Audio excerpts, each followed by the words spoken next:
Hello दोस्तों आज की क्लास के अंदर हमें एक पॉइंट मैं आपको बताना चाहता हूँ। बुक में हमारी बुक के अंदर स्टडी मैट के अंदर ये 3 और 5 की जगह पर गलत दे दिया है। आप 3 और 5 के हिसाब से सॉल्व करिए। मैं इसका डेप्रिसिएशन आपको बता देता हूँ। इसका डेप्रिसिएशन 37,500 रुपये और इसका आपके पास रेट ऑफ डेप्रिसिएशन आपको बता देता हूँ। पिछली क्लास में गलत बता दिया था मैंने। 1,05,000 डिवाइड कर देंगे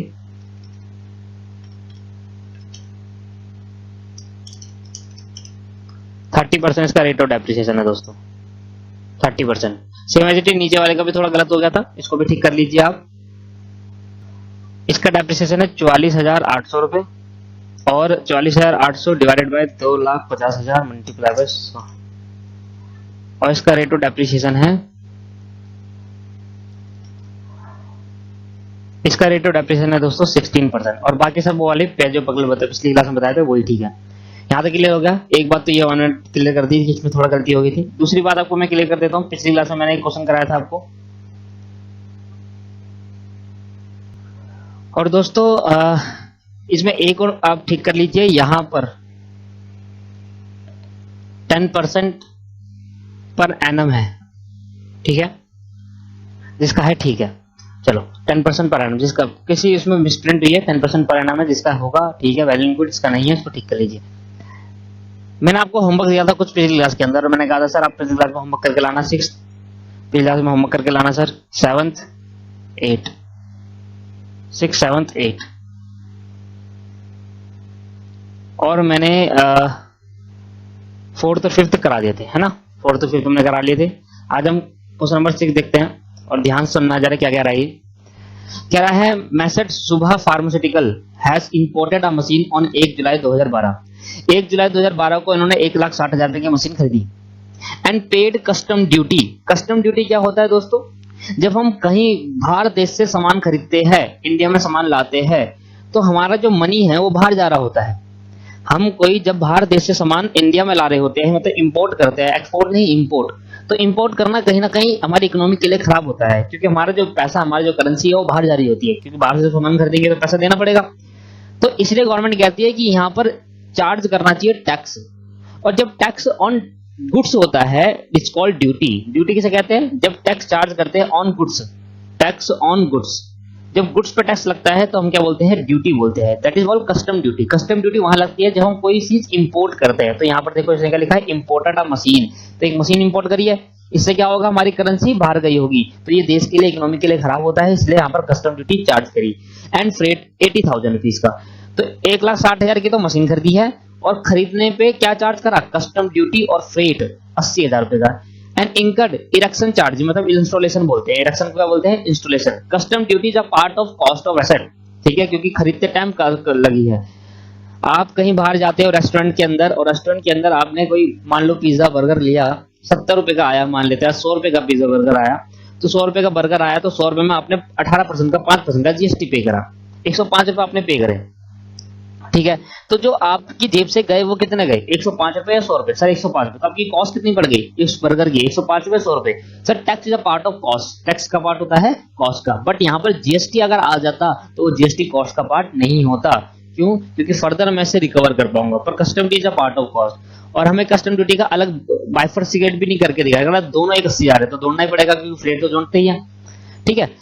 another local machine costing 1 lakh रुपए परचेज ऑन 1 जनवरी 2013। तो एक मशीन खरीदी 1 जुलाई 2012 को, फिर इसी साल खरीदी। देखो पहले तो देख लेते हैं साल कौन सा है हमारा। लास्ट में लिखा हुआ है, कह रहा है show the machinery account for the account 2012 2013 2014। अगर ऐसे लिखा होता है 2012-13, इसको हम कहते हैं फाइनेंशियल ईयर। पर अगर लिखा है सिर्फ 2012, that is called calendar year. तो हमारा साल शुरू हो रहा है 1 जनवरी 2012 से लेकर 31 दिसंबर वाला, 1 जनवरी से 31 दिसंबर वाला हमारा साल शुरू हो रहा है। आगे बढ़ते हैं और आगे इससे डिस्कस करते हैं कि हमने 2 मशीन खरीदी है। एक मशीन इस साल खरीदी है 2012 को, एक मशीन 2013 को खरीदी है, क्योंकि हमारा साल क्या है? 2012, मतलब 1 जनवरी से लेकर 31 दिसंबर। कैसे पता चला? अगर 2012-13 लिखा हो तो हम कहेंगे कि 2012-13 लिखा होगा तो हम कहेंगे फाइनेंशियल ईयर है, अप्रैल से शुरुआत होगा और मार्च में खत्म होगा। बट अगर सिर्फ 2012 लिखा है तो हम ये मान के चलेंगे कि 1 जनवरी वाला है ये महीना, कैलेंडर ईयर है। फिर 1 जुलाई 2014 को, मतलब और अगले साल। अब पोर्शन फिर मैंने पढ़ना सिखाया, 1 जुलाई 2014 को वाज सोल्ड इतने की, 1 जुलाई 2016 को बेच दी कितने की, ये इतने की बेची 34,800 की। But a portion of imported machine जो खरीदी थी, इंपोर्ट करी थी ये 1,60,000 रुपए की, value of one third got out of order was sold इतने की। तो 1 जुलाई 2014 को 1/3 की वैल्यू की मशीन बेच दी है जो इंपॉर्टेंट मशीन, मतलब 1,60,000 में पहले तो सीआर जोड़ेंगे और 60,000 जोड़ेंगे, टोटल कॉस्ट ऑफ इसके अंदर 1/3 मशीन हमने बेच दी, तो 2/3 अभी भी बच गई। पिछले क्लास में मैंने क्वेश्चन कराया था ये, और 2/3 पे डेप्रिसिएशन लगेगा, 1/3 बिक जाएगी। कब बेची? 1 जुलाई पर, तो 1 जुलाई तक का डेप्रिसिएशन चार्ज होगा। Another machine was purchase to replace the same, तो इसको रिप्लेस करने के लिए एक और मशीन खरीदी गई। तो ठीक है, जिस दिन मशीन बेची उस दिन एक और मशीन खरीद ली। अगर आपने कर लिया होगा तो मेन सिंपल है, depreciation is to be calculated at 20% per annum on straight line method, so the machinery account for 2012, 13 और 14 3 साल का मशीनरी अकाउंट बनाकर दिखाना है। चलो दोस्तों स्टार्ट करते हैं हम इसको अकाउंट को बनाकर। बनाए सर फॉर्मेट,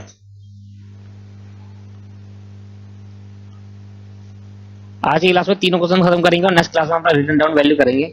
आज की क्लास में तीनों क्वेश्चन खत्म कर देंगे, जल्दी करेंगे दोस्तों।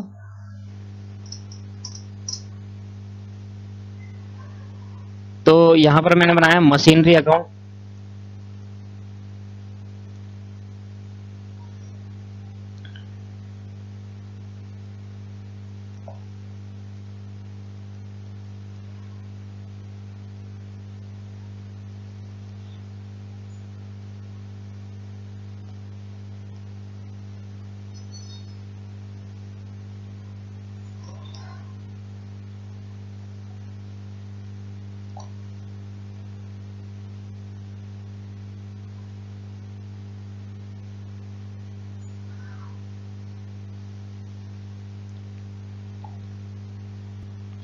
तो यहां पर लिखा डेट। अगर आपने उतार लिया है या कर लिया है इस क्वेश्चन को और आंसर भी आ गया है तो आप आगे फॉरवर्ड कर सकते हैं, नो इशू इसका। इसमें समझाने लायक कुछ है नहीं क्योंकि पहले भी मैं करा चुका है ऐसा क्वेश्चन, 1/3 वाला पार्ट। चलो अगर आपको देखना है तो जरूर देखिए, अच्छी बात है, कहीं ना कहीं नई चीजें मिलती रहती है हर बार। तो 1 जुलाई 2012 को एक मशीन खरीदी, तो मैंने कहा 2012 चल रहा और यहाँ भी 2012 आएगा क्योंकि साल एक ही है ना, साल चेंज नहीं हुआ, फाइनेंशियल ईयर नहीं है, कैलेंडर ईयर है। और जुलाई 1 क्या लिखेंगे? To bank account, to bank account. और टू बैंक अकाउंट करके कितने का है? 1,60,000 मशीन खरीदेंगे, 1,60,000 की मैं लिख देता है यहाँ पर नीचे, 1,60,000 प्लस 80,000 और प्लस 60,000, 1,60,000 प्लस 80 प्लस 60,000 तीनों जोड़ देंगे तो आपके पास क्या आ जाएगा? 1,60,000 plus 60,000 plus 80,000, 3 lakh rupees. 3 lakh रुपए की मैंने मशीन खरीदी 1 जुलाई को। इस साल कोई और मशीन खरीदी है? नहीं खरीदी। क्यों? क्योंकि another local machine was machinery costing 1 lakh रुपए की खरीदी है परचेज ऑन 1 जनवरी 2013, मतलब अगले साल। तो यहां पर डेप्रिसिएशन चार्ज होगा कब? दिसंबर 31 को, bye depreciation account, bye depreciation account. इसको हम नाम दे देते हैं मशीन 1। तो मशीन 1 पे कितने का डेप्रिसिएशन लगेगा? एक ही मशीन है। तो मैंने कहा जुलाई में खरीदी है ना, तो जुलाई, अगस्त, सितंबर, अक्टूबर, नवंबर, दिसंबर, दिसंबर भी रुक जाना है दोस्तों, मार्च तक नहीं गई है, तो 6 महीने का डेप्रिसिएशन लगेगा दोस्तों। तो 3 लाख का 10% है, हाँ जी 20% है, 3 लाख का 20% 6 महीने के लिए, तो 30,000 पे आ गया दोस्तों हमारा। ये तो निकालना आता है आपको, पहले दूसरे क्वेश्चन में सिखा दिया था मैंने। अच्छा, तो यहां पे मेरा साल खत्म हो गया, तो 3 लाख यहां पर आ गया और 6 लाख रुपीस यहां आ गया। अब 3 लाख में से 30,000 गए, 3 लाख में से 30,000 गए दोस्तों, तो 2,70,000 बच गया। ये तो बोलेंगे by balance CD, by balance CD. और किस डेट को? डेट 31 दिसंबर, लास्ट के दिन। अगले साल इसको ट्रांसफर कर देंगे और क्या बोलेंगे? 2013 जनवरी 1 को साल के शुरू में, और टू बैलेंस बीडी। कितना अमाउंट दोस्तों? 2,70,000 रुपए। और इस साल हमने एक नई मशीन खरीदी है जनवरी 1 को ही, याद है आपको? Local machine purchase from 1 lakh rupees, देखो लिखा है another local machine machinery costing 1 lakh rupees was purchase on 1 जनवरी 2013, 1 जनवरी 2013 को खरीदी है। तो मैं लिख दूंगा टू बैंक अकाउंट, 2013 चल रहा है, जनवरी 1, उसको बोल देंगे मशीन टू, कितने खरीदी है? 1,00,000 रुपये। अब क्योंकि ये जनवरी को खरीदी है मतलब पूरे साल यूज होगी, तो साल के एंड में डेप्रिसिएशन लगा देंगे दिसंबर 31, 2013 दिसंबर 31 bye depreciation account, bye depreciation account machine 1 पे और मशीन 2 पे। अब मशीन 1 पे पहले तो बताओ कितने साल का लगेगा? पूरे साल का। क्यों? क्योंकि अगले साल तो पूरे साल यूज होगी, इसलिए आपको बताने की जरूरत नहीं है। मशीन 1 पर पूरे साल का डेप्रिसिएशन लगेगा, तो मैंने कहा 3,00,000। पिछले साल 6 महीने पे लगा था क्योंकि जुलाई पे खरीदी थी, इस साल तो पूरा यूज होगा, तो 3,00,000 मल्टीप्लाई बाय 20%, दैट इज 60,000, 60,000 रुपये लगा। और 1,00,000 पे से 20% लगेगा तो 20,000 रुपये। इस पे तो पूरे साल का लगेगा क्योंकि इस साल तो नया खरीदी थी, तो शुरुआत क्या शुरू में 80,000 रुपये की बच गई। अभी मशीन नहीं बेची, 2014 में बेची है दोस्तों, ये ऐसे चलेगा।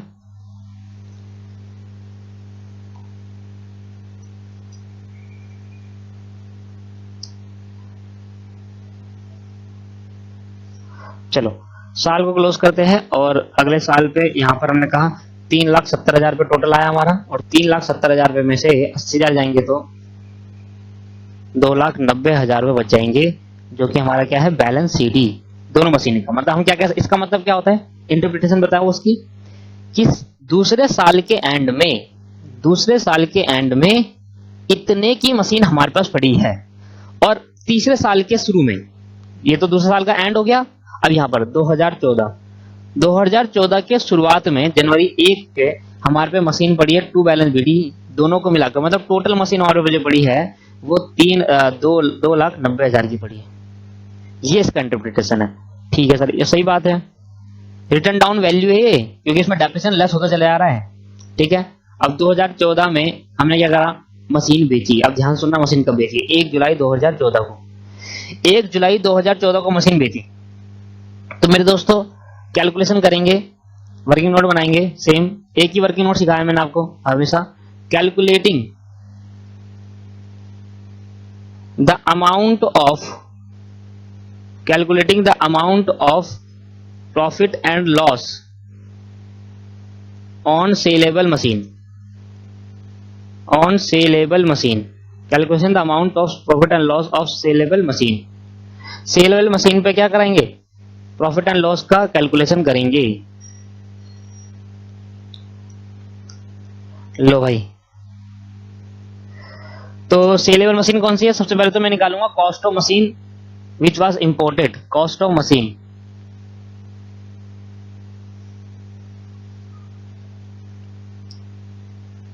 विच वाज इंपोर्टेड, जो कि इंपोर्ट करी गई थी, इंपोर्टेड ऑन 1 जुलाई 2012 को। कितने की इंपोर्ट करी थी मेरे दोस्तों? कितने की? 1,60,000 और प्लस 60,000 और प्लस 80,000, मतलब 3,00,000 रुपए की। ऊपर मैंने आपको बताया 3,00,000 रुपए की इंपोर्ट करी। अब इसके 2 पार्ट होंगे, ध्यान सुनना, इसके 2 पार्ट होंगे। सबसे पहले पार्ट क्या होगा? Cost of saleable machine, cost of saleable machine, जो मशीन बेच रहे हैं उसकी कॉस्ट, उसकी कैलकुलेशन करेंगे ना प्रॉफिट एंड लॉस की। तो मुझे बताओ 3,00,000 रुपए की मैंने मशीन मैंने खरीदी, 1/3 1/3 मैंने बेच रहा हूं, तो इसी की कैलकुलेशन करूंगा। तो 1/3 हो गया 1,00,000 रुपए। अब मैं 1,00,000 रुपए से डेप्रिसिएशन चार्ज करते जाऊंगा, इसको इग्नोर कर देंगे। अच्छा, अगर मैं कहूं 3,00,000 रुपए में से 2/3 बचे, तो इस पे तो इस साल का डेप्रिसिएशन लगेगा दोस्तों, नहीं लगेगा? लगेगा। तो 2/3 कितना हो गया? 2,00,000 रुपए। तो एक अगर 3,00,000 में से 1,00,000 की मशीन बेचे तो 2,00,000 बच गई, और 2,00,000 रुपए में आप कितना परसेंट डेप्रिसिएशन लगेगा? 20%, सेम प्रोसीजर। ठीक है, हाँ, पर ये बात ध्यान सुनना, अभी तक इस मशीन पे कितने का डेप्रिसिएशन लगा है? इस 3,00,000 में अभी तक कितने का डेप्रिसिएशन लगा है? सिर्फ 2 साल का, और ये बेची गई है जुलाई में। दोस्तों कब बेची है? जुलाई में। तो अभी जुलाई का भी डेप्रिसिएशन लगेगा bye depreciation, bye depreciation account, और वो भी मशीन का, मशीन 1 का। जुलाई तक का भी डेप्रिसिएशन लगेगा, अभी वो मैं निकालता हूं नीचे। तो मैंने कहा लेस डेप्रिसिएशन, डेप्रिसिएशन ऑन 31 दिसंबर 2012, ये 1 जनवरी है, 1 जुलाई है 2012। भाई 1,00,000 पे 20% डेप्रिसिएशन होगा, 1,00,000 का 20%, और वो भी 6 महीने के लिए, क्योंकि पहले साल में 6 महीने ही यूज हुई थी। तो 10,000 मैंने माइनस कर दिया, मेरे पे कितना बच गया? 90,000।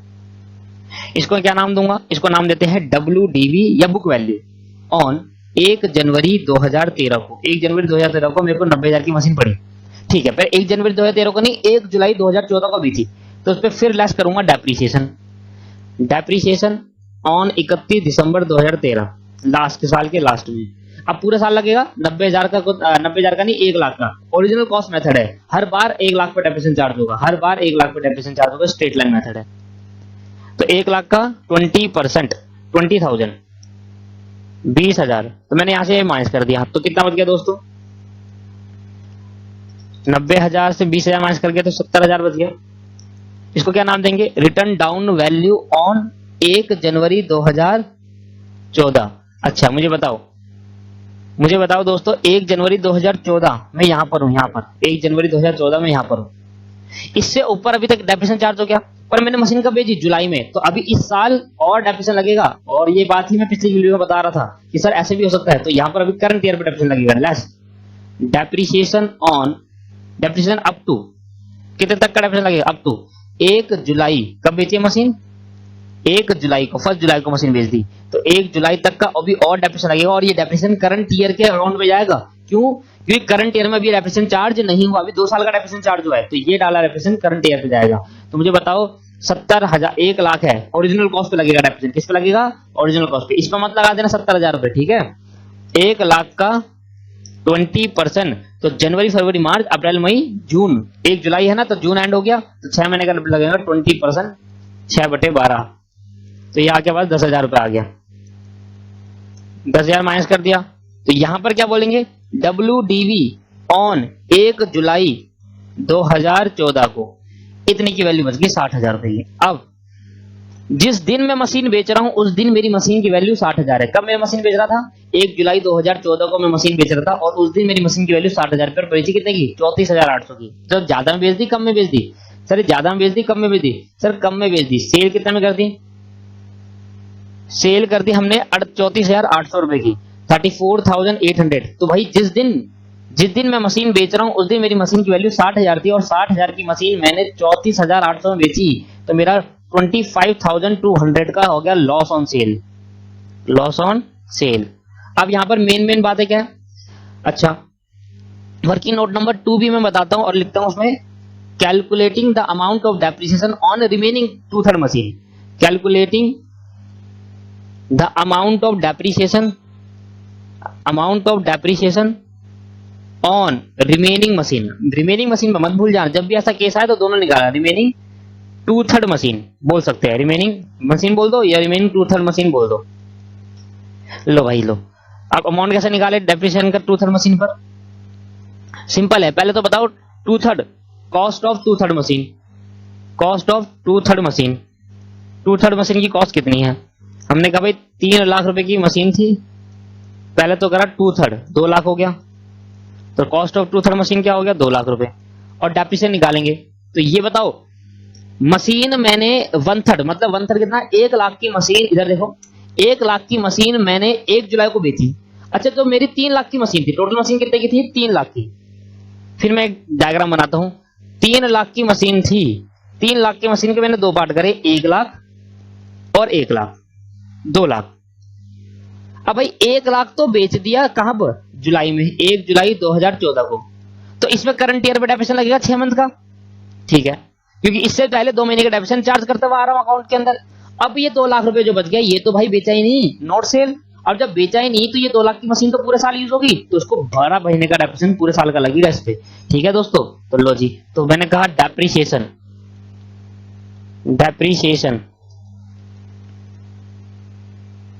Of remaining machine, depreciation on remaining machine. Remaining machine पे डेप्रिसिएशन कितने का लगेगा? रिमेनिंग मशीन पे डेप्रिसिएशन लगेगा 2 लाख रुपए का 20% पूरा, क्योंकि पूरे साल यूज होगी रिमेनिंग मशीन। तो 2 लाख का 20% कितना होगा? 40,000। हाँ जी, 40,000 आ रहा है। लो भाई, इस पे तो डेप्रिसिएशन करंट ईयर पे लगाऊंगा ही लगाऊंगा, और साथ में ये मत भूल जाना भाई, ये वाला डेप्रिसिएशन मत भूल जाना, ये भी करंट ईयर पे चार्ज होगा। क्यों? क्योंकि अभी तक मैं सिर्फ अभी तक कितना चार्ज करता हूं? 2 साल का। तो अब जरा ध्यान सुनो, सबसे पहले तो मैं लिखूंगा वो 10,000 रुपए जो इस साल इस पे चार्ज होंगे मशीन पे, बेचने वाली मशीन पे। फिर जुलाई 1 पे फिर मैं बैंक अकाउंट से पैसा लूंगा, बैंक अकाउंट करके लिखूंगा सेल। क्यों? 34,800 रुपए की बेची ना, और बेचने पे क्या होगा, पैसा आया होगा, और फिर इसको बेचने पे क्या हो गया, लॉस। तो बाय पीएनएल अकाउंट से ट्रांसफर करते हैं लॉस को, लिखते हैं ब्रैकेट में लॉस ऑन सेल। और लॉस कितना हो गया दोस्तों, मेरे को बेचने पे लॉस कितना होगा, 25,200 का, 25,200 का लॉस हुआ। तो ये कैलकुलेशन पूरी खत्म हो गई।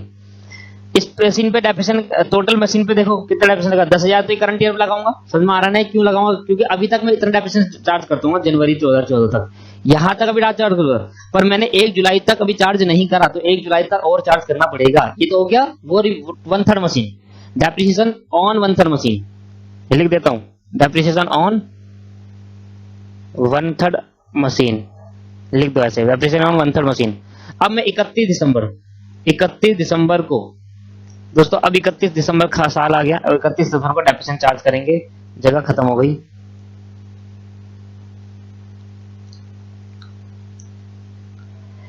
बाय डेप्रिसिएशन,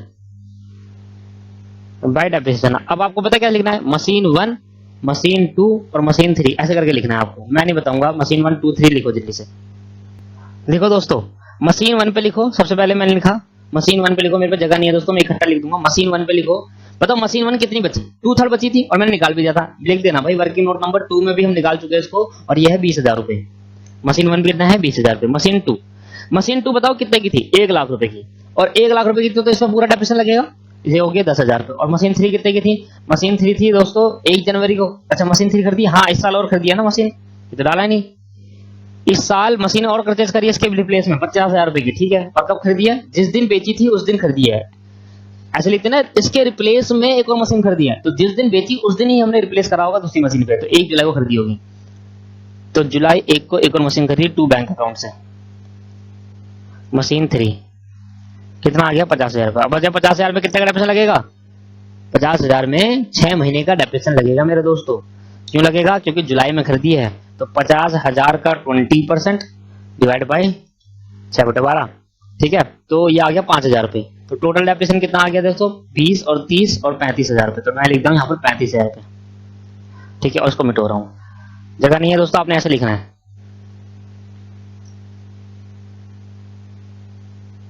ब्रैकेट में लिख देता हूँ 20, 10 और 5,000, और 31 दिसंबर को क्या बच जाएगा, बैलेंस बच जाएगा, तो बाय बैलेंस CD।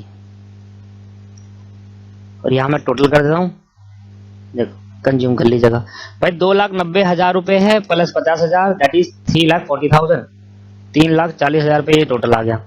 और 3,40,000 रुपए में से माइनस कर देंगे, क्या क्या है, 10,000 माइनस 34,800 माइनस 25,200 और माइनस 35,000, दैट इज 2,35,000। तो मेरा आ गया 2,35,000। तो ये मेरे पास बैलेंस 2,35,000 का, और मेरे को लॉस कितने का हुआ था, 25,200 का। ये तो मैंने वर्किंग नोट में निकाल दिया, 25,200 तो बिल्कुल ठीक है। ये कैसा आया, 2,05,000 रुपए, गलत तो नहीं कर दी कहीं। हाँ जी दोस्तों, पता चल गया गलती कहाँ है, हमने करा है। यहाँ पर मैंने डेप्रिसिएशन आपको गलत बता दिया है, 10% के हिसाब से डेप्रिसिएशन कैलकुलेट कर दिया, 20% के हिसाब से डेप्रिसिएशन कैलकुलेट करना था। ठीक कर लीजिए आप एक बार, आपने भी सही कर लिया होगा वैसे तो, बट आप मेरे को बता नहीं पा रहे होंगे। मैं 20% से डेप्रिसिएशन ना करके 10% डेप्रिसिएशन कैलकुलेट कर लिया। यहाँ देखें 2 लाख की मशीन बची थी, और 2 लाख का 20% हो गया 40,000 रुपए। पहली मशीन कितनी बची, 2 लाख की, और दूसरी मशीन कितनी की थी, 1 लाख की, 1 लाख का 20% हो गया 20,000 रुपए। और तीसरी मशीन कितने की, 50,000 की, 50,000 का 20% हो गया 10,000, पर डिवाइड बाय 2 कर देंगे, एक आधे साल का 5,000, ये तो बिल्कुल 5,000 ठीक था, बस ये दोनों का गलत निकाल दिया, 10%। तो 40,000 प्लस 20,000 और प्लस 5,000, दैट इज 65,000। डेप्रिसिएशन कितना आया दोस्तों, 65,000 रुपए। लो भाई आपका आंसर आ गया। कर लेते 3,40,000 minus 10,000 minus 34,800 minus 25,200 minus 65,000, that is 2,05,000। हाँ 2,05,000 आ गया, 2,05,000 आपके पास आंसर आ गया। ठीक है दोस्तों, क्लियर है, ये आंसर बिल्कुल सही है। हमसे गलती हुई थी, 10% का डेप्रिसिएशन चार्ज कर दिया, वैसे आपको पता चल गया होगा। लो भाई ये क्वेश्चन भी खत्म करा है हमने। अब हम नेक्स्ट क्वेश्चन पढ़ रहे हैं अपना, ध्यान से देखिए। नेक्स्ट क्वेश्चन थोड़ा इंपॉर्टेंट है, उसको ध्यान से समझना मेरे भाइयों। कुछ नई चीज मिलेगी आपको इस क्वेश्चन में। बस 2 क्वेश्चन बचे, स्टेट मेथड पूरे खत्म हो गया, आपका सारा क्वेश्चन करा दिया मैंने स्टडी मैट के। अ transport company purchase 5 truck 2 lakh rupees each on 1 April 2012। एक ट्रांसपोर्ट कंपनी है, 5 ट्रक खरीदती है 2 लाख रुपए ईच। तो एक ट्रक 2 लाख का है तो 5 ट्रक कितने के हो गए? 10 लाख रुपए के। तो 2 लाख से एंट्री में पास कर देना, 10 लाख से एंट्री होगी। एक ट्रक 2 लाख रुपए का खरीदा, यहाँ लिखा है 5 ट्रक खरीदे हैं, 5 ट्रक, और एक ट्रक 2 लाख रुपए ईच। तो 5 truck multiply by 2 into 10 lakh rupees की हमने सामान खरीदा on 1 April 2012। The company observe calendar year in accounting year is as it accounting year. Company अपने अकाउंटिंग ईयर में, अकाउंट्स में कौन सा ईयर फॉलो करती है? Calendar year. कैलेंडर ईयर का मतलब क्या हो गया दोस्तों? 1 जन से 31 दिसंबर वाला ईयर फॉलो करती है। तो अगर 1 जन से 31 दिसंबर है और ये खरीदी कितने हैं? अप्रैल को, तो 9 महीने का डेप्रिसिएशन लगेगा इसके अंदर। अप्रैल, मई, जून, जुलाई, अगस्त, सितंबर, अक्टूबर, नवंबर, दिसंबर, 9 महीने का डेप्रिसिएशन चार्ज होगा। और 1 अक्टूबर 2014, अब 12 से लेकर 13 में कुछ नहीं हुआ और सीधा 14 में गया। 1 अक्टूबर 2014, one of its truck involve in accident. उस एक ट्रक क्या हुआ? एक्सीडेंट में इन्वॉल्व है एंड इट्स कंप्लीटली डिस्ट्रॉय। तो जो 5 ट्रक थे उसमें एक ट्रक जो था, 5 ट्रक, एक ट्रक कितने का था? 2 लाख का। तो 5 ट्रक कितने के हो गए? 10 लाख के। तो एक ट्रक जो 2 लाख रुपए का था 1 अक्टूबर 2014 को वो डिस्ट्रॉय हो गया, मतलब बेकार हो गया, एक्सीडेंट हो गया उसका और कंप्लीट डिस्ट्रॉय हो गया। Insurance company will pay 90,000 in full settlement. और उस ट्रक का इंश्योरेंस कराया था तो इंश्योरेंस कंपनी ने हमें 90,000 रुपए दे दिए। अब मेरी बात को आप ध्यान समझना, क्वेश्चन को इस तरह घुमाया इन्होंने, नॉर्मल क्वेश्चन बनाने की जगह इन्होंने ऐसा घुमा दिया। आप मेरी बात को समझो। मेरे पे एक 2 लाख रुपए का ट्रक है, 2 लाख के ट्रक में 1 अक्टूबर 2014 तक मेरे को लग गया 50,000 का डेप्रिसिएशन। तो 1 अक्टूबर 2014 को तो उसकी वैल्यू रही 1.5 लाख रुपए रही। अब 1.5 लाख की मैंने ट्रक बेचा, मान लो मैंने ट्रक बेच दिया और 90,000 मिल गए मुझे। तो ट्रक बेचकर 90 मिल गए तो लॉस हो गया। बट मैंने बेचा नहीं, वो जल गया। जलने के बाद भी तो पैसा मिल ही गया। तो देखा जाए तो ये क्या है? Sale value. आपको सेल वैल्यू डायरेक्ट नहीं बोली कि बेचा नहीं, वो कंप्लीटली डिस्ट्रॉय हो गया। तो डिस्ट्रॉय होने की वजह से इंश्योरेंस क्लेम आ गया।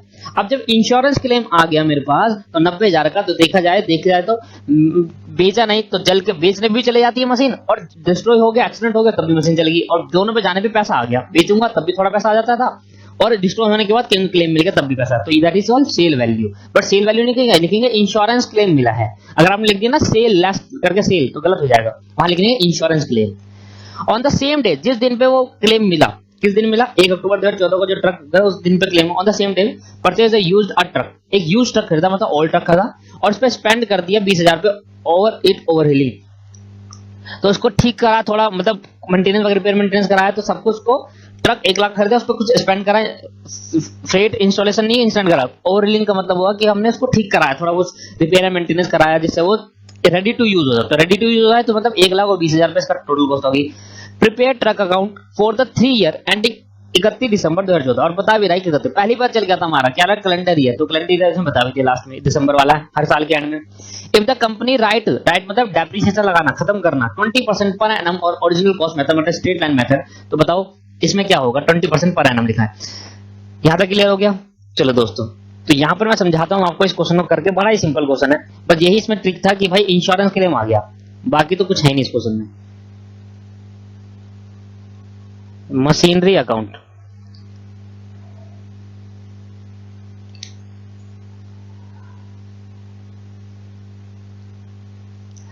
ये कौन सा क्वेश्चन है? क्वेश्चन नंबर हमारा बुक का 7 क्वेश्चन,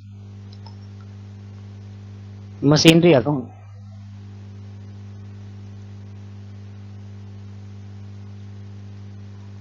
मशीनरी अकाउंट, और ये हमने यहां पर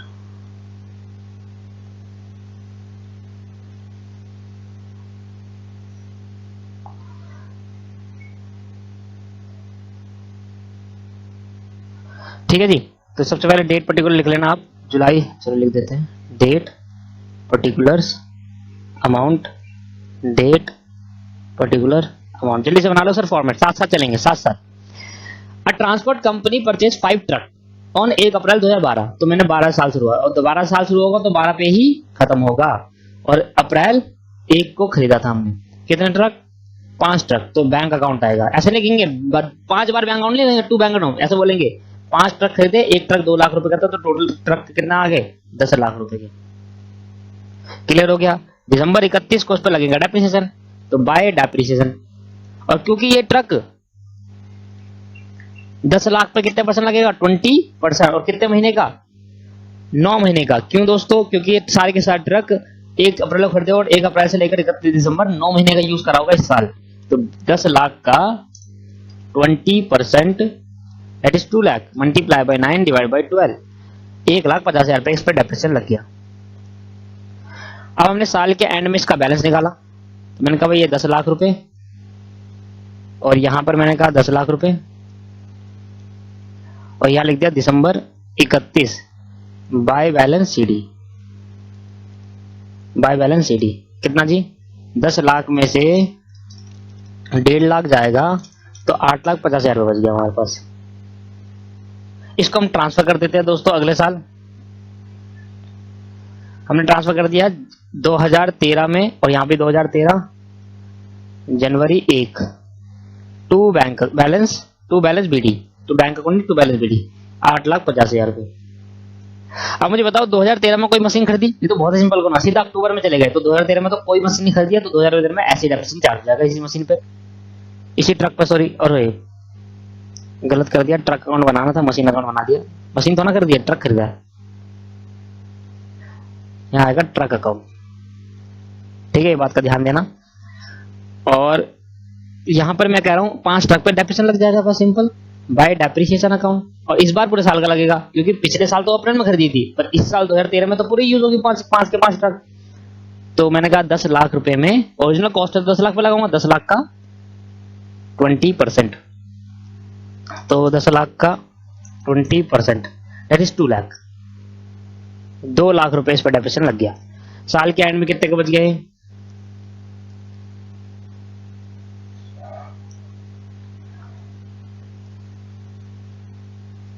उतारिए आप जब तक। लो भाई, तो मैंने कहा टोटल कर लेते इसका, ये हो गया 8,50,000, यहां पर भी टोटल कर लिया, ये हो गया 8,50,000, 8,50,000 में 2 गए तो 6,50,000 आ गया तुम्हारा। यहां बोल दिया बाय बैलेंस सीडी दिसंबर 31। इसके बाद 2014 जनवरी 1, 2014 जनवरी 1 कितना बोलेंगे? टू बैलेंस बीडी कितना बच गया दोस्तों? 6,50,000। अब मेरी बात सुनना, इधर बेची मशीन, इधर 6 लाख मशीन में से एक मशीन डिस्ट्रॉय हो गई थी, तो मैंने कहा अब बना लेते वर्किंग नोट। तो working note calculating the amount of profit या फिर लॉस ऑन, अब सेलेबल मशीन नहीं, अब डिस्ट्रॉयड मशीन, क्योंकि मशीन सेल नहीं करी, मशीन डिस्ट्रॉय करी है। तो मैंने कहा बताओ कॉस्ट ऑफ मशीन कितने की थी? Cost of truck on 1 April 2012, भाई कितने का था? एक ही ट्रक की तो बेचा है, एक ट्रक, सॉरी बेचा जा रहा हूं, एक ट्रक ही तो डिस्ट्रॉय हुआ था, क्या था ना, 5 में से क्या हुआ है? एक ही हुआ है, यहां लिखा हुआ था वन ऑफ द ट्रक, 5 उस ट्रक में से एक ट्रक एक्सीडेंट लग गया, तो एक ट्रक 2 लाख रुपए का था, लेस करेंगे डेप्रिसिएशन ऑन 31 दिसंबर 2012, तो 2 लाख पे कितने का डेप्रिसिएशन लगेगा दोस्तों मेरे?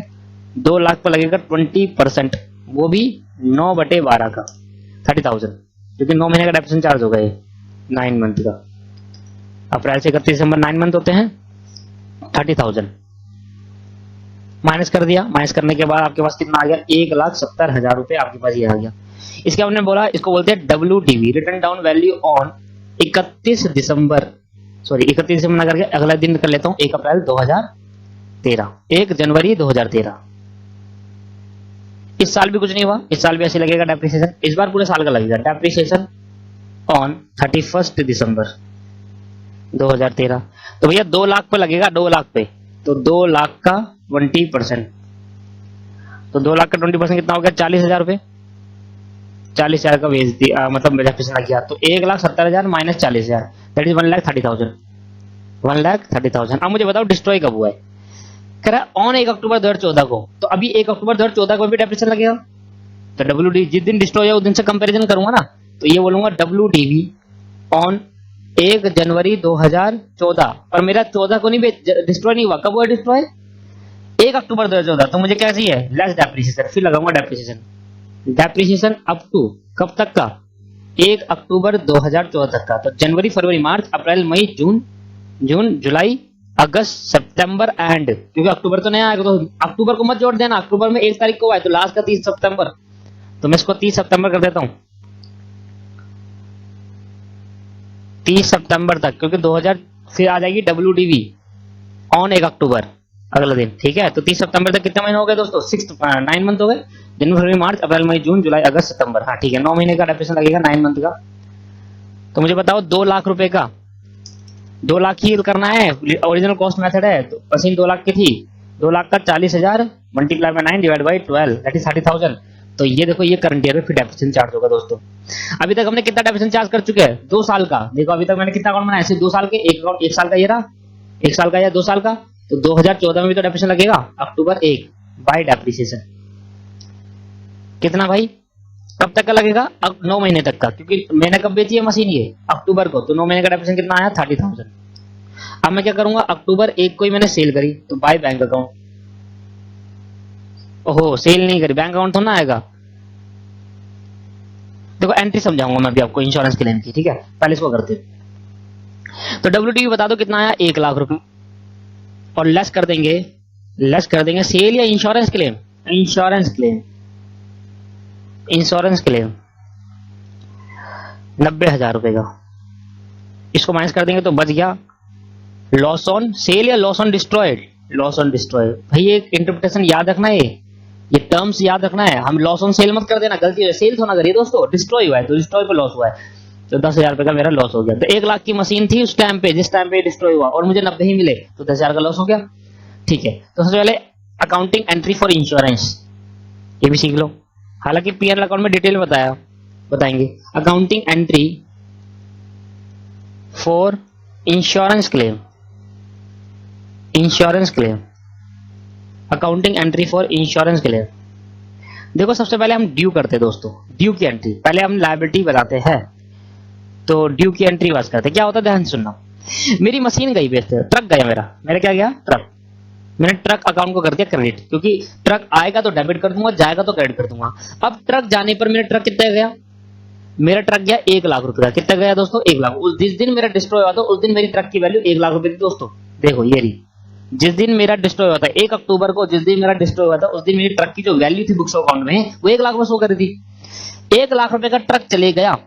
ठीक है, अब मैं इंश्योरेंस कंपनी के पास जाऊंगा। मैंने कहा इंश्योरेंस कंपनी भैया मेरे पैसे दे दो, मेरे ट्रक ना डिस्ट्रॉय हो गया, एक्सीडेंट हो गया और कंप्लीटली डिस्ट्रॉय हो गया। अब वो काम का नहीं है बिल्कुल भी, कबाड़ के वहां भी नहीं बिक रहा, उसका लोहा भी नहीं बिक रहा। मैंने कहा ठीक है दे देंगे पैसा। आप मुझे बताओ कि जो आपका ट्रक है, आपने इंश्योरेंस कराया था? हाँ जी इंश्योरेंस कराया, तभी तो आया। पागल थोड़ी रहूं मैं आपके पास आऊंगा। कह रहा ठीक है जी कर देते हैं। आप मुझे बताओ कि आप घर जाओ आज, हम आपका चेक करेंगे आकर कि आपका ट्रक डिस्ट्रॉय हुआ है नहीं हुआ है। तो इंश्योरेंस कंपनी जाएगी उसके वहां पर, देखेगी ट्रक को, अच्छा वाकई में डिस्ट्रॉय हुआ है, क्या बिकने लायक है या नहीं है। इंश्योरेंस कंपनी गई, इंश्योरेंस कंपनी को लगता है कि जो भी ट्रक बिका है वो लोहा 10,000 में बिक जाएगा। इंश्योरेंस कंपनी जब उसके घर गई और देखा कि ट्रक ऐसे डिस्ट्रॉय पड़ा है, बिल्कुल खराब हो गया, तो चलने लायक तो था ही नहीं, बट कबाड़ के स्क्रैप के भाव तो जाएगा। तो इंश्योरेंस कंपनी अपनी इंटरप्रिटेशन लगाई, अपना एनालाइज करा कि ये जो ट्रक है ये 10,000 का बिक जाएगा, इसका लोहा वगैरह जो स्क्रैप है 10 स्क्रैप में 10,000 का बिक जाएगा। तो इंश्योरेंस कंपनी ने कहा आप अकाउंटिंग एंट्री पास करो एक घर जाकर और ये लिखो कि आपने हमसे पैसा लेना है। मैंने कहा लो जी, इंश्योरेंस कंपनी को मैंने COM इन कंपनी अकाउंट डेबिट, ध्यान सुनना मैं एंट्री क्या सिखा रहा हूं। Insurance company account debit to truck account, insurance company account debit to truck account 1 lakh 1 lakh 1 lakh 1 lakh, insurance company account debit to truck account. अब इंश्योरेंस कंपनी को दोस्तों मैंने डेटर बना लिया। डेटर कौन होते हैं? जिनसे पैसा लेना होता है। अब जो डेटर हो, और ट्रक को क्या करा? ट्रक एसेट कम हो गई, एसेट का कम होना क्या होता है? डेबिट। मेरा ट्रक डिस्ट्रॉय हुआ, मैं इंश्योरेंस कंपनी के पास गया, मैंने कहा भैया लाओ पैसे दे दो इंश्योरेंस क्लेम के। तो इंश्योरेंस कंपनी भी लिख सकते हो आप, इंश्योरेंस क्लेम भी लिख सकते हो। तो आप ऐसा करो इंश्योरेंस क्लेम लिखो, इंश्योरेंस क्लेम या फिर कंपनी भी लिख सकते हो, चलो दोनों लिख लो, कोई फर्क नहीं पड़ता। इंश्योरेंस कंपनी या क्लेम कोई भी लिख सकते हो, है ना। तो मैंने कहा इंश्योरेंस कंपनी के पास गया और इंश्योरेंस क्लेम को अपना एसेट बना लिया कि मेरा पैसा आएगा ट्रक का। आया नहीं अभी, पहले ड्यू की एंट्री पास होगी। ड्यू का मतलब ये बताऊंगा कि मैं जो ट्रक डिस्ट्रॉय हुआ वो उसका पैसा मैं किससे लूं। तो मैंने कहा इंश्योरेंस कंपनी से लेना है। इंश्योरेंस कंपनी से लेना है ना, इसलिए वो डेटर है हमारे, जिनसे पैसा लेना होता है वो हमारे क्या होते हैं, डेटर। ये तो समझ में आ गया। अगर आपने एंट्री पास कर दी bank account debit to truck, ध्यान सुनना, मैं आपको क्या बताने की कोशिश कर रहा हूं, बहुत ही डिटेल में एंट्री बता रहा हूं आपको, ध्यान सुना मेरी बात को। अगर आपने एंट्री पास कर दी bank account debit to truck, bank account debit to truck, ये एंट्री पास कर दी तो गलत हो जाएगा। इसका इंटरप्रिटेशन ये होता है कि ट्रक गया और पैसा आ गया, मतलब सेल हुई होगा। ट्रक गया पैसा आ गया, इसका मतलब क्या है, सेल हुआ होगा। सर यहाँ पे भी तो पैसा आया है, पैसा आया है, पर ये बताना पड़ेगा जो ट्रक डिस्ट्रॉय हुआ वो इंश्योरेंस कंपनी का क्लेम की वजह से हम डिस्ट्रॉय हुआ। अब हम क्या कर रहे हैं, अपने डेटर बना रहे हैं इंश्योरेंस कंपनी को, क्लेम को, जिससे क्या होगा, इंश्योरेंस कंपनी का क्लेम हमारे पे आएगा। तो ठीक है, हमने क्या करा, इंश्योरेंस क्लेम को अपना क्या बना लिया, डेटर बना लिया। इंश्योरेंस कंपनी को क्या बना लिया दोस्तों, डेटर बना लिया। जिससे क्या होगा, हमें कहा हमारा ट्रक जला। अब इसकी एंट्री की इंटरप्रिटेशन देखो, ट्रक गया, जल गया, डिस्ट्रॉय हो गया, और डिस्ट्रॉय होने की वजह से क्या हो गया, पैसा तो नहीं आया अभी इंश्योरेंस कंपनी चेक कर रही है। तब तक क्या करूंगा अपने अकाउंट में, डेटर। तो जिस टाइम तक वो चेकिंग करती है तब तक मैं उसको डेटर बनाता हूं कि इसने मुझे पैसा देना है इंश्योरेंस कंपनी। अब इंश्योरेंस कंपनी देखो जी, वो जो आपका 1 लाख रुपए का ट्रक गया है, जिसकी वैल्यू 1 लाख थी आज के टाइम पे वो 10,000 का स्क्रैप में बिक जाएगा। मैं आपको 90,000 दूंगा, बाकी 10,000 स्क्रैप में इसका ले लेना। मैंने कहा ठीक है सर। तो आप बताओ, इंश्योरेंस कंपनी मुझे पैसा दे रही है। दोस्तों ध्यान सुनना, इंश्योरेंस कंपनी पेमेंट रिसीव्ड की एंट्री हो रही है। अब इंश्योरेंस कंपनी मुझे पैसा दे रही है। अब मेरी बात सुनो, इंश्योरेंस कंपनी पैसा देगी तो मैं कहूंगा बैंक बढ़ गया मेरा, बैंक अकाउंट क्या हो गया, डेबिट हो गया, बैंक अकाउंट डेबिट हो गया। और बैंक अकाउंट डेबिट होने की वजह से क्या हुआ, मेरा बैंक अकाउंट जो डेबिट हुआ उसकी वजह से क्या हुआ, इंश्योरेंस कंपनी या क्लेम मेरा क्रेडिट हो गया। क्यों हो गया क्रेडिट। अब इंश्योरेंस कंपनी को डेटर रखूं या नहीं रखूं, सर नहीं, क्यों, डेटर तब रखते हैं जब पैसा लेना होता है। अब तो दे दिया ना, तो इंश्योरेंस कंपनी के डेटर को कैंसिल कर देंगे। तो कैंसिलेशन ऑफ डेटर यहां मैं लिख देता हूं, कैंसिलेशन एंट्री की रिकॉर्डिंग है, कैंसिलेशन ऑफ डेटर। डेटर जो पहले बनाए थे, ऊपर याद है, डेटर जो बनाए थे उसका कैंसिल कर देंगे, कैंसिलेशन ऑफ डेटर। क्योंकि अब थोड़ा पैसा लेना, अब तो दे दिया, और यहां पर क्या हो गया, डेबिट वर्ड्स कम इन, मतलब एसेट बढ़ गई, पैसा आ गया, डेबिट वर्ड्स कम इन हो गया। ये ठीक है। तो मैंने कहा अब पैसा कितना दिया मुझे, 90,000 रुपए का। कितने का पैसा दिया सर, 90,000। पर इंश्योरेंस कंपनी, ध्यान सुनना, एंट्री गलत मत कर देना। यहाँ तो 1 लाख आएगा। इंश्योरेंस कंपनी क्या थी, इंश्योरेंस कंपनी ने तो मुझे 90,000 दिए, इंश्योरेंस कंपनी ने तो मुझे 90,000 दिए। पैसा तो मेरा बैंक से 90 पड़ा, पर डेटर मैंने कितने से क्लोज कर दिए, डेटर तो भाई 1 लाख से करूंगा, 90,000 से नहीं करूंगा, 1 लाख से करूंगा ना। तो मैंने कहा ठीक है, अब मैं 10,000 की एंट्री का और पास करूंगा और उसको बोलूंगा प्रॉफिट एंड लॉस अकाउंट। ये मेरा हो गया लॉस, और लॉस सारे कहा जाते हैं डेबिट साइड पर। ये क्या हो गया दोस्तों, लॉस हो गया। और लॉस सारे कहा जाएंगे दोस्तों, डेबिट साइड पर 10,000 रुपये। That is the entry. आया समझ में, नहीं आया। तो भैया पहले क्या होता है, पहले ट्रक जब डिस्ट्रॉय होता है तो एक एंट्री पास करते हैं इंश्योरेंस कंपनी से। मैं आपको प्रॉफिट एंड लॉस अकाउंट में जब एडजस्टमेंट होगी तो वहां डिटेल में आपको समझाऊंगा। तो ट्रक अकाउंट जब गया, ट्रक डिस्ट्रॉय हुआ, तो मैंने क्या बनाया, जब तक इंश्योरेंस कंपनी चेक कर रही है कि हाँ पैसा देना चाहिए, कितना देना चाहिए, सब कुछ जांच पड़ताल कर दी है, तब तक हमने इंश्योरेंस कंपनी को डेटर बना लिया कि पैसा लेना है। अब इंश्योरेंस कंपनी ने कितने दिए, 1 लाख दिए, 90,000 दिए, सिर्फ 90,000 दिए। तो 90,000 दिए तो बाकी 10,000 का लॉस हो गया। तो इंश्योरेंस कंपनी पूरे 1 लाख से खत्म, डेटर पूरे 1 लाख से खत्म, पर मुझे पैसा सिर्फ 90 आया और बाकी 10,000 का क्या हो गया, लॉस ऑन डिस्ट्रॉयड। ठीक है दोस्तों, अब मुझे बताओ, मैं एंट्री जो पास करूंगा, बताओ मैं कौन सा अकाउंट बना रहा हूं मेरे दोस्तों, ट्रक अकाउंट बना रहा हूं। ट्रक क्या हो रहा है, क्रेडिट, किसकी वजह से, इंश्योरेंस कंपनी की वजह से। ट्रक क्या हो रहा है दोस्तों, क्रेडिट हो रहा है इंश्योरेंस कंपनी की वजह से। ठीक है मेरे भाई। अब देखना, ट्रक क्या हो रहा है दोस्तों, क्रेडिट, किसकी वजह से हो रहा है क्रेडिट, इंश्योरेंस क्लेम की वजह से। अगर मैं ध्यान से सुनो, अगर मैं इंश्योरेंस क्लेम, ये क्रेडिट है और ये डेबिट है, काट दिया, तो एंट्री क्या होगी, ट्रक अकाउंट क्रेडिट था और profit and loss account bank account debit हो गया। तो ट्रक अकाउंट की वजह से ट्रक क्रेडिट हुआ, किसकी वजह से, प्रॉफिट एंड लॉस और बैंक की वजह से। तो एंट्री यहाँ पर क्या होगी, एंट्री होगी ये वाली, यहाँ लिखेंगे बाय बैंक अकाउंट, और यहाँ लिख देंगे इंश्योरेंस क्लेम। लिखना जरूरी है, इंश्योरेंस क्लेम आया है, कितना, 90,000 रुपए। लो एक बार मैं आपको दिखा दूं,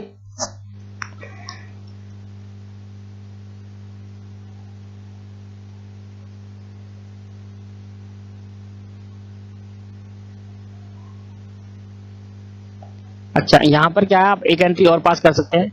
अगर इंश्योरेंस कंपनी ने आपको पैसा नहीं दिया, अगर इंश्योरेंस कंपनी ने आपको पैसा नहीं दिया, मान लिया मैंने यहाँ पर अजम्पशन लिया है कि insurance company paid the money, हमें पैसा दे चुकी।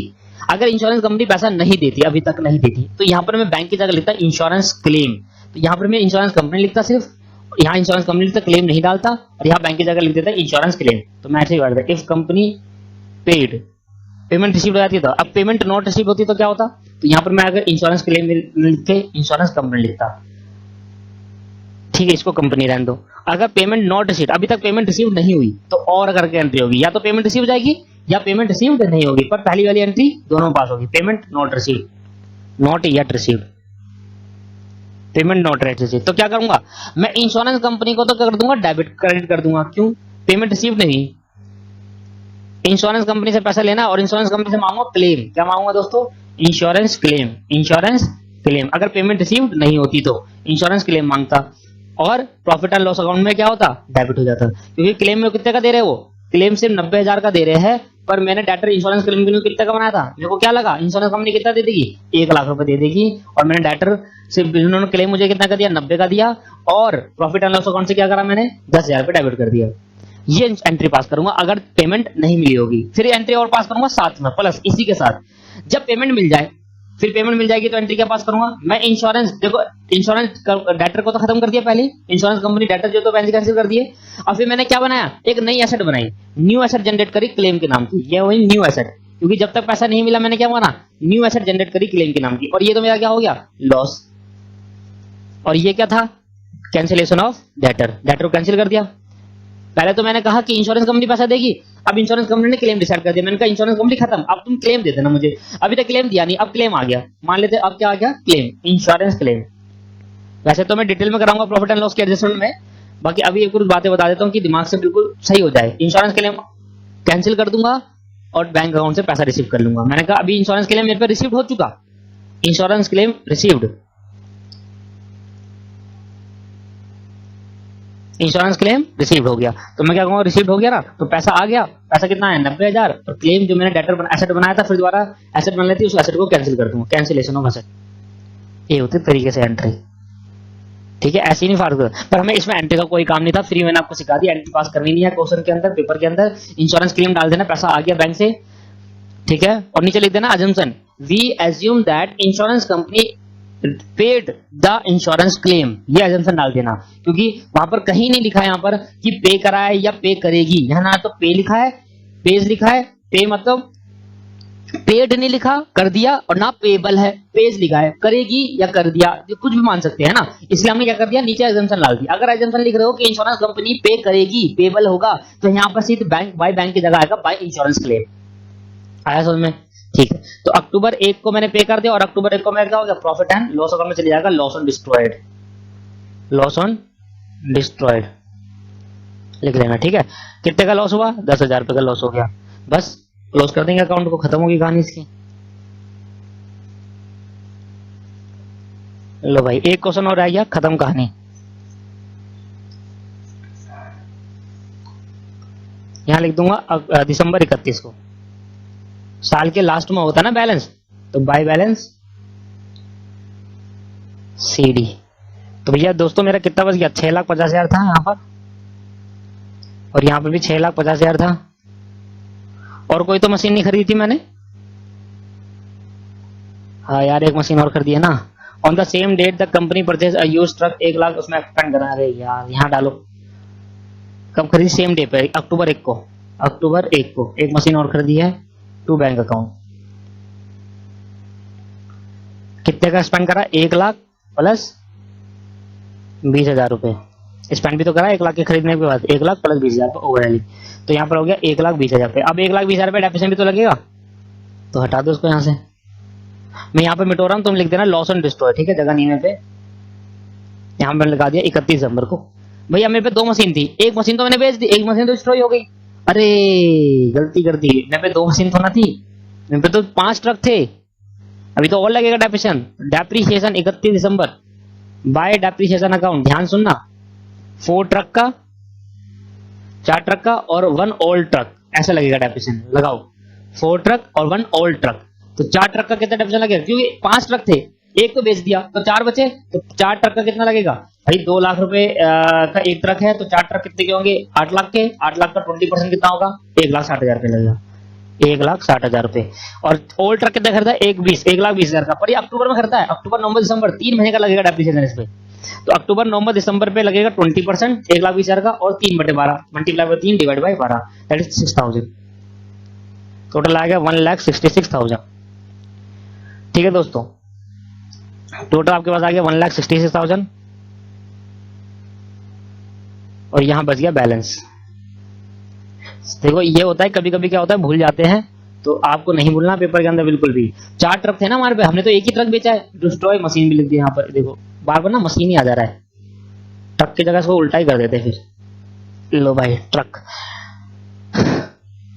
ठीक है मेरे दोस्तों, तो 4 ट्रक का डेप्रिसिएशन लगेगा, क्योंकि एक ट्रक बेच दिया, 5 थे और एक नया खरीदा ओल्ड, तो 1,20,000 का तो खरीदा। 1,20,000 में 20% डेप्रिसिएशन लगेगा पूरे साल का 24,000 रुपए, और क्योंकि 3 महीने था यूज हुआ है, तो 3/12 6,000 रुपए। तो अब मैं इसका टोटल कर दूंगा 6,50,000 प्लस 1,20,000, दैट इज 7,70,000। ये भी 7,70,000, और यहाँ आएगा बाय बैलेंस सीडी दिसंबर 31 में लास्ट के टाइम, बाय बैलेंस सीडी। तो 7,70,000 में माइनस करेंगे 30,000, माइनस 90,000, माइनस 10,000, और minus 1,66,000, that is 4,74,000 is right answer. Balance इतने का बच गया, लॉस इतने का हुआ। ठीक है दोस्तों, तो देखो दोस्तों यहाँ बिल्कुल सही आंसर है, तो यहाँ पर आप आंसर लिख देना, आपकी बुक में आंसर है। बैलेंस जो बचा है आपकी बुक में आंसर शो कर रहा है, बैलेंस जो बचा है 4,74,000 का, और लॉस हो गया मशीन पर 10,000 रुपए का। ये आप चेक कर लेना अपनी बुक में, आंसर देगा। ठीक है, तो यहाँ पर मैं लिख दूंगा आंसर। अब बचा 8वां question. On 1 April 2011 Som limited purchase a machine of 60,000, spend करे 5,000 रुपए on shipping and forwarding charge 7,000 रुपए, इंपोर्ट ड्यूटी 1,000 रुपए, करेज इंस्टॉलेशन 500 रुपए, ब्रोकरेज इतना, सब जोड़ दो, सब जितना भी है। ठीक है, it was estimate that the machine will have scrap value 5,000 at the end of useful life, 15 साल की यूजफुल लाइफ है। On 1 January 2012 repair and renewal of 3,000 were carried out, 1 जनवरी को रिपेयर एंड रिन्यूअल कराया। On 1 October 2013 the machine was sold 50,000 रुपए, prepare machine का account for the Salem basis on 3 year. जल्दी से कर लेते, खत्म होगी कहानी इसका भी। ये समझ में आई ना इंश्योरेंस क्लेम की। हाँ, प्रॉफिट एंड लॉस अकाउंट में दोबारा बताऊंगा डिटेल में, ये तो छोटी अभी तो डिटेल है इसके अंदर बहुत, अभी तो केसेस होते हैं बेटा इसके अंदर। क्वेश्चन नंबर 8 और इंश्योरेंस स्टेटमेंट मेथड खत्म।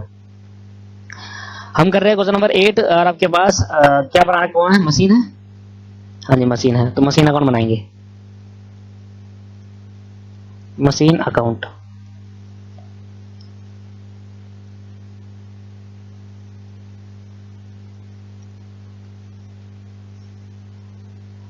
मशीन अकाउंट बनाएंगे दोस्तों, मशीन अकाउंट।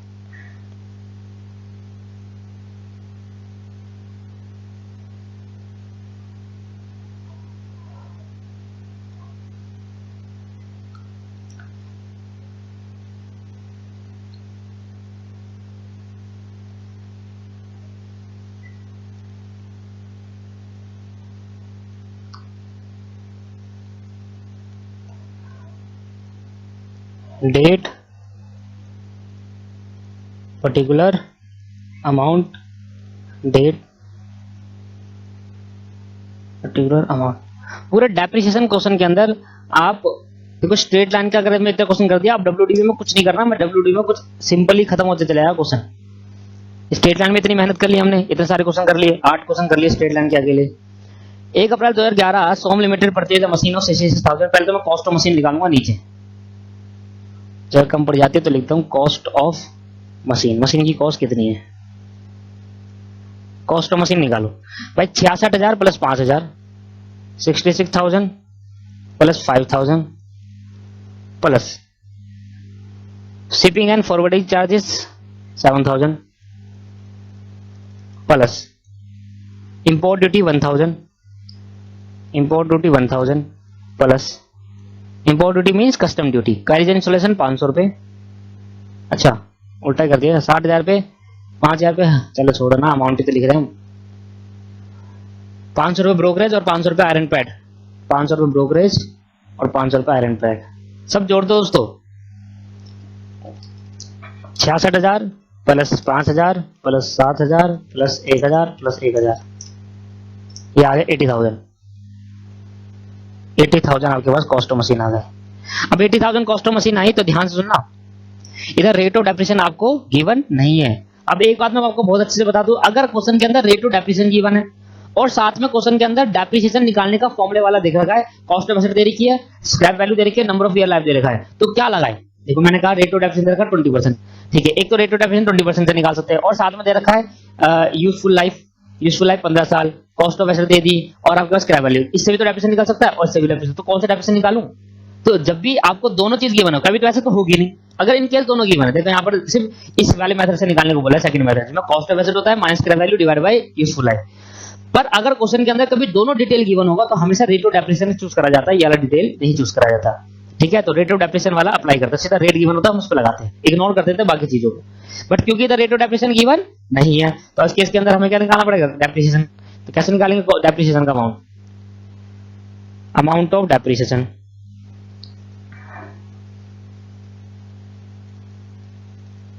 कैसे होता है दोस्तों? Cost of asset minus scrap value upon में यूजफुल लाइफ। अब कॉस्ट ऑफ एसेट कितनी थी? 80,000 रुपए, स्क्रैप वैल्यू कितने की बिक रही है? फ्यूचर में कितने की बिक सकती है?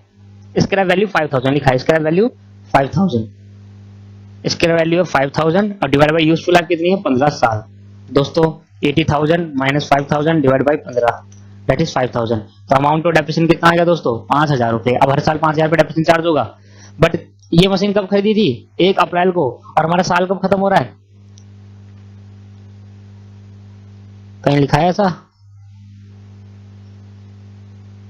लो जी, यहां तो दे ही नहीं रखा कि साल कब खत्म हो रहा है। तो सर अगर यहां पर ये नहीं बता रखा कि अकाउंटिंग ईयर, फाइनेंशियल ईयर है या कैलेंडर ईयर है, तो वी ऑलवेज एज्यूम, हमेशा एज्यूम करेंगे फाइनेंशियल ईयर है, we always assume as per financial year, ठीक है। तो अगर कहीं क्वेश्चन के अंदर नहीं बताया तो हम फाइनेंशियल ईयर के हिसाब से क्वेश्चन सॉल्व कर देते हैं। तो लो जी, तो अब मैं स्टार्ट करता हूं। 2011 अप्रैल 1 टू बैंक अकाउंट, कितने की थी कॉस्ट ऑफ मशीन? 80,000 रुपए की, देख देंगे वर्किंग नोट में निकाला है भाई। फिर 2012 आ जाएगा 31 मार्च बाय डेप्रिसिएशन अकाउंट, कितने का दोस्तों? 80,000 का डेप्रिसिएशन निकाला था भी 5,000 रुपए, रेट तो गिवन नहीं है तो ऐसे ही निकालना पड़ेगा 5,000। तो ये आ गया 80,000, ये आ गया 80,000 और यहाँ पर बैलेंस बच गया 75,000 रुपये। तो बाय बैलेंस CD 75,000 अगले साल ट्रांसफर कर दिया तो ये 2012 ही रहेगा और ये हो जाएगा अप्रैल 1 टू बैंक अकाउंट। सर 12 ही रहता है ये वाला साल, सेम रहता है इधर वाला। और बैंक अकाउंट कितना? बैलेंस अकाउंट नहीं, बैलेंस टू बैलेंस BD कितना है जी? 75,000। अब इसके बाद क्या करा? 75,000 it was estimated that the scrap value इतना एट द यूजफुल लाइफ इतना on 1 January 2012 repair and renewal 3,000 carried out 1 जनवरी 2012। नीचे नोट देंगे, नीचे एक नोट प्रोवाइड करेंगे, नोट देंगे और नोट देना जरूरी होता है, ये लिख कर बताएंगे। Repair and renewal is a revenue expenditure. Repair and renewal is a revenue expenditure, so that it not the part of cost of asset, not the part of cost of asset. मैंने आपको क्या बताया था? मैंने आपको बताया था दोस्तों कि रेडी टू यूज में मशीन आ गई उससे पहले के जितने भी खर्चे होंगे वो कॉस्ट ऑफ एसेट माना जाएगा, यही बताया था। पर यहाँ पर रेडी टू यूज होगी क्या मशीन? हाँ, रेडी टू यूज होने के बाद 1 साल भी हो गया और 1 साल बाद जाकर रिपेयर कराया, तो हमने कहा ये क्या माना जाएगा? ये रिवेन्यू माना जाएगा। रेडी टू यूज तो पहले हो चुकी, तो रेडी टू यूज से पहले जितने भी खर्चे होंगे वो ऐड होगा, तो हमने कहा ये रिवेन्यू एक्सपेंडिचर है, तो ये रिवेन्यू एक्सपेंडिचर कभी भी कॉस्ट ऑफ एसेट में ऐड नहीं होता। कैपिटल नेचर के खर्चे कभी कॉस्ट ऑफ एसेट में ऐड होते हैं। क्लियर हो गया यहाँ पर? तो मैंने कहा रेडी टू यूज से पहले, मशीन फैक्ट्री में लाने से पहले, इंस्टॉल करने से पहले जितने भी खर्चे वो तो यहाँ तो इंस्टॉल कर दिया है और 1 साल यूज भी कर लिया है, देखो 1 साल कंप्लीट हो गया, उसके बाद खर्चा करा है, तो ये खर्चा नहीं ऐड होगा, ये रिवेन्यू है, प्रॉफिट एंड लॉस अकाउंट में डेबिट साइड पे जाएगा। लो भाई, तो यहाँ पर हमने कहा इसको मतलब लिख दिया। तो 2013, अब 2013 में कोई मशीन खरीदी है क्या? 12 में तो रिपेयर कराया अक्टूबर 1 अक्टूबर 2013, तो ये तो कुछ नहीं होगा, ये तो अगले साल हो गया। 2013 मार्च 31 लास्ट है ना हमारा, तो अक्टूबर में जाकर है, तो यहाँ तो लिख देंगे बाय डेप्रिसिएशन। अब मुझे बताओ डेप्रिसिएशन पूरे साल का लग गया, वो भी 5000 रुपये, तो पूरे साल का डेप्रिसिएशन तो 5000 है, नीचे कैलकुलेशन करा तो बताओ ये आ गया 75,000, ये आ गया 75,000, और यह बच गया बाय बैलेंस CD 70,000 रुपये मार्च 31, ट्रांसफर कर देंगे 2013 में अप्रैल 1 टू बैलेंस BD 70,000, आगे 70,000 रुपये की। फिर क्या कह रहा है, ऑन 1 अक्टूबर 2013 को दिस मशीन वाज सोल्ड 50,000, तो पहले 1 अक्टूबर तक डेप्रिसिएशन लगाते हैं, तो 2013 ही आएगा दोस्तों, अक्टूबर 1, क्योंकि अक्टूबर 1 में 2013 हो गया, बाय डेप्रिसिएशन कितने साल का, 70,000 नहीं 5,000 पे डेप्रिसिएशन था हमारे पास पूरे साल का, और क्योंकि ये अक्टूबर तक लगाना है तो अप्रैल मई जून जुलाई अगस्त सितंबर तक, तो अक्टूबर तो लगाया होगा ना, तो सितंबर ट्रीट करेंगे तो 6 महीने का लगेगा। 5,000 रुपये पूरे साल का डेप्रिसिएशन था, ये तो बताया रेट थोड़ा गिवन है जो दोबारा कैलकुलेशन करूंगा। 5,000 पूरे साल का डेप्रिसिएशन गिवन था इस मशीन पर, ओरिजिनल कॉस्ट पर 5,000 रुपये था, तो 5,000 रुपये पूरे साल का था, तो 1 अप्रैल से 1 अक्टूबर को बेच दी, तो इस महीने 6 महीने यूज हुई है, तो 6/12 कर दो सीधा सीधा। 5,000 का डेप्रिसिएशन था पूरे साल का, तो 5,000 डिवाइडेड बाई 12 मल्टीप्लाई बाई 6, तो कितना आ गया 2,500 रुपये, 2,500 रुपये, तो 2,500 आ गया। तो यहाँ पे लिख देंगे अक्टूबर 1 को बेची, तो बाय बैंक अकाउंट कितने की बेची दोस्तों, 50,000 रुपये की। लो भाई डायरेक्ट भी लिख सकते हैं अब तो, समझना मेरी बात, यहाँ पर वर्किंग नोट बनाने की जरूरत नहीं पड़ेगी, वैसे लॉस हमें ऐसे ही पता चल जाएगा।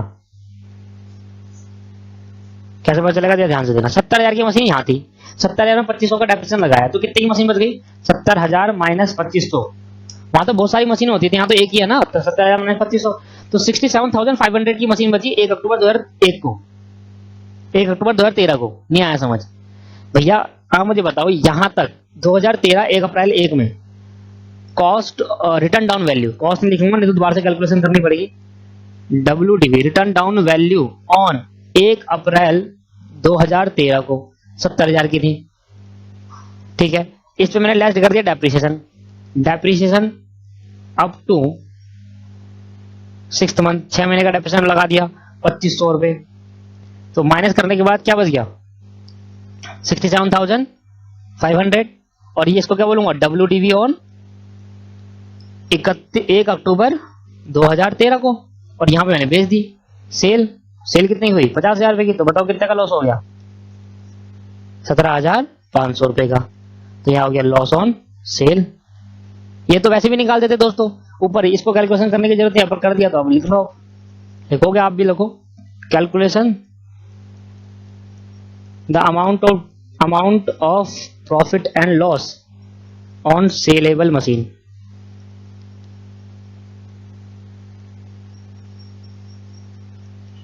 लो भाई, और ये वैसे भी निकाल देता है, इसकी कैलकुलेशन करने की जरूरत नहीं है। 70,000 की मशीन थी, 2,500 का यहाँ डेप्रिसिएशन लगा, तो 1 अक्टूबर को कितनी गिराएगी 50 की बेच दी, लॉस हो गया by profit and loss account. Bracket में लिख देना लॉस में, पर जगह नहीं है, ब्रैकेट में लिख देना लॉस ऑन सेल, तो कितना हो गया, कितने का लॉस हो 17,500 रुपए का। तो 70,000 की मशीन थी, ठीक है, 70,000 की मशीन है, 70,000 की मशीन है, लॉस ऑन सेल, बैलेंस तो बचेगा ही नहीं, मशीन तो बेच दी, बैलेंस तो तब बचता ना जब मशीन बहुत सारी होती, यहाँ तो एक ही मशीन थी वही बेच दी, तो बैलेंस किस बात का इस बार। तो 70,000 की आप चेक कर लो, दोनों साइड बराबर आ रही है, 70,000 की मशीन थी, 2,500 का हमने डेप्रिसिएशन लगाया, 67, 50,000 की बेच दी, और 17,500 का लॉस, जीरो आ गया होगा। ठीक है दोस्तों, समझ में आ गया आपको, ये आपका बस आंसर है। तो यहाँ पर आपको लॉस बता रहा था, मैंने बता दिया 17,500 का लॉस है हमारा, और बैलेंस बताना नहीं था, बैलेंस आएगा नहीं क्योंकि एक ही मशीन थी। फॉर डिटेल में मैंने करा दिया है आपको, WD मेथड अब स्टार्ट करना है हमें। अब WD मेथड का मैं अगली क्लास में कॉन्सेप्ट कराऊंगा, छोटे मोटे 2 क्वेश्चन कराऊंगा। उसके बाद WDV में कितने हैं, WDV में आपके पास 9 से है, 1 2 3 4 5 6 7 8 9 क्वेश्चन है। फिर प्रोविजन में 2 क्वेश्चन है, प्रोविजन में फिर 2-3 क्वेश्चन है, तो यहाँ खत्म हो जाएगा। उसके बाद आगे की बात देखेंगे बाद में। तो 9 क्वेश्चन WDV पे है, उसके बाद आगे प्रोविजन सीखेंगे। Thank you. आज की क्लास के अंदर इतना ही क्लास सीखते हैं आज, और अगली क्लास में WDV मैथड स्टार्ट करेंगे। जल्दी से जल्दी खत्म हो जाएगा, अब जल्दी खत्म हो जाएगा, बस क्वेश्चन करने में टाइम लगेगा। अब थोड़े क्वेश्चन आप भी करोगे, अब थोड़े क्वेश्चन मैं करूंगा, ऐसे नहीं कि अब सारे क्वेश्चन कराऊंगा मैं आपको। थैंक यू दोस्तों, आज के लिए बस इतना ही। Bye bye, tata, see you.